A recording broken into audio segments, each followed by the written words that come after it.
Welcome to Bookiverse the universe of knowledge. यहाँ मिलेगा आपको एआई की दुनिया का सबसे फ्रेश अपडेट, इंडिया से लेके ग्लोबल तक, हर ट्रेंडिंग टेक न्यूज एक छोटे और सिंपल फॉर्मेट में।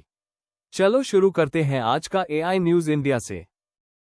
दोस्तों, पहली खबर आती है आईआईटी मद्रास से। आईआईटी मद्रास ने कैटरपिलर के साथ माउस साइन किया है। इस पार्टनरशिप में एडवांस टेक्नोलॉजीज पर काम होगा, जैसे आई, डेटा साइंस, इंजन्स, बैटरीज और फ्यूल सेल्स। मतलब इंडिया में रिसर्च और इंडस्ट्रियल एप्लीकेशंस दोनों में आई का इस्तेमाल तेजी से बढ़ने वाला है। दूसरी खबर आईआईएम बेंगलुरु से है। सीएसआईटीएम ने एक वर्चुअल पैनल डिस्कशन किया जिसका शीर्षक था the work we keep, what will still be human in a future led by AI and machines. Panel ने डिस्कस किया कि किन ह्यूमन एबिलिटीज को आई रिप्लेस नहीं कर सकता, जैसे क्रिएटिविटी, क्रिटिकल थिंकिंग और एथिकल रीजनिंग।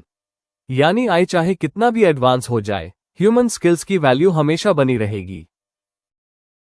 तीसरी खबर, भारत सरकार आई रेगुलेशन के लिए एक नया गवर्नेंस फ्रेमवर्क ला रही है। इंटरेस्टिंग बात यह है कि इसमें सेंट्रल रेगुलेटर के बजाय एक टेक्निकल सेक्रेटेरिएट को ज्यादा अथॉरिटी दी जा सकती है। इस सेक्रेटेरिएट का काम होगा विभिन्न डिपार्टमेंट्स के बीच कोऑर्डिनेशन करना और क्लियर पॉलिसी गाइडलाइंस बनाना। मतलब एआई का इस्तेमाल ऑर्डरली और सेफ तरीके से होगा। 4 नंबर खबर, एक चर्चा में कहा गया कि अगर इन्फोसिस ने 2015 में ओपनआई में निवेश किया होता तो इंडिया एआई सेक्टर में और भी आगे बढ़ सकता था। यह दिखाता है कि स्ट्रैटेजिक इन्वेस्टमेंट डिसीजंस का लॉन्ग टर्म इम्पैक्ट कितना बड़ा हो सकता है। और अब ग्लोबल आई हाइलाइट्स 1 by 1। अब ग्लोबल न्यूज की तरफ चलते हैं। 200 जोड़ ग्लोबल लीडर्स और आई एक्सपर्ट्स ने मांग की है कि आई डेवलपमेंट के लिए कुछ रेड लाइंस तय हों, जैसे एम्पर्सनेशन यानी किसी व्यक्ति की नकल करना और सेल्फ रेप्लिकेशन। गोल है कि 2026 तक ये रूल्स इंप्लीमेंट हों ताकि आई मिसयूज ना हो। दूसरी ग्लोबल खबर, यूनाइटेड नेशंस के क्लाइमेट चीफ साइमन स्टायल ने कहा कि आई में रिस्क जरूर है, लेकिन ये क्लाइमेट क्राइसिस से लड़ने में मदद कर सकता है। एग्जाम्पल, एनर्जी सिस्टम्स को ऑप्टिमाइज करना, माइक्रोग्रिड्स बनाना, क्लाइमेट रिस्क्स मैप करना। साथ ही डेटा सेंटर्स की हाई एनर्जी यूसेज को रिन्यूएबल एनर्जी से अलाइन करना जरूरी है। तीसरी ग्लोबल खबर, अबू धाबी के टेक्नोलॉजी इनोवेशन इंस्टीट्यूट ने एनवीडिया के साथ मिलकर मिडिल ईस्ट का पहला आई और रोबोटिक्स रिसर्च लैब लॉन्च किया है।